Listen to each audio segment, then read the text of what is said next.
India হায়দ্রাবাদে কি করছে, ইন্ডিয়া সিকিমে কি করছে? Let's go back to the history. Hyderabad was a very nice independent country, princely state.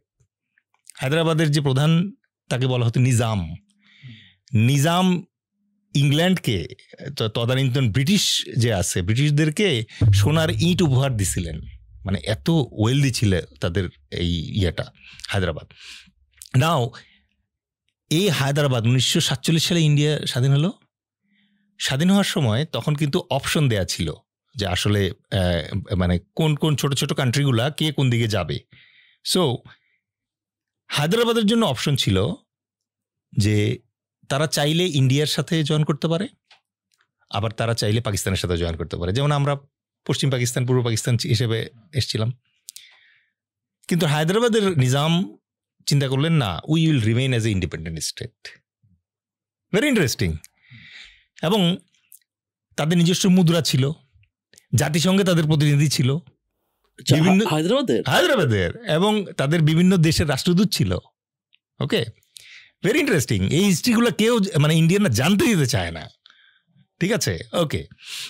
So ওই রাষ্ট্রটাকে যখন তারা বললো যে আমরা স্বাধীন নিজস্ব একটা রাষ্ট্র হিসেবেই থাকতে চাই, ল্যান্ডলক কান্ট্রি হিসেবেই হোক, বাট আমরা এখানে আমাদের নিজস্ব একটা কান্ট্রি হিসেবেই থাকতে চাই, হায়দ্রাবাদ হিসেবেই থাকতে চাই. নিজাম যিনি ছিলেন উনি ওটা শাসন করবেন. তাদের নিজস্ব আর্মি ছিল, সেই আর্মির নাম ছিল রাজাকার্স. না, রাজাকার তো ওয়ার্ড মিনস রাজাকার ইজ সাপোর্টার অর সামথিং. ওদের আর্মির নাম ছিল রাজাকার. বাট আনফর্চুনেটলি 85% অফ হায়দ্রাবাদের জনগণ ছিল হিন্দু.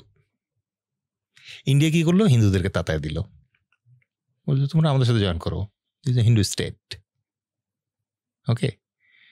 তারপর যেটা হলো অপারেশন পোলো নামে একটা মিলিটারি অপারেশন চালানো হইল. এটা জেনারেল বাঙালি general Chowdhury, major general Chowdhury then, he was the commander in chief of that operation. নাম হচ্ছে অপারেশন পোলো. 5 দিনের অপারেশন হলো. প্রথম 2 দিন হায়দ্রাবাদের আর্মি চেষ্টা করলো ডিফেন্ড করতে, বাট আসলে তো it's not possible. So they become outnumbered by number of force, they become outgunned because air force and then tank everything was brought there. 5 দিন পর তারা সারেন্ডার করলো. এটা কত সালের কথা? 1948. We don't know this history. এবং মোস্ট ইন্টারেস্টিং থিং, আপনি যদি আজকে আমাকে জিজ্ঞেস করেন অথবা গুগল করেন অথবা আপনি চ্যাটজিপিটি জিজ্ঞেস করেন যে yes, you just ask, hey Siri, what is the last country in the world which was an independent country, একটা স্বাধীন দেশ ছিল যেই দেশকে আরেকটা দেশ দখল করে তাদের ম্যাপের ভিতরে ঢুকায় ফেলছে. এটা লাস্ট উদাহরণ হচ্ছে হায়দ্রাবাদ.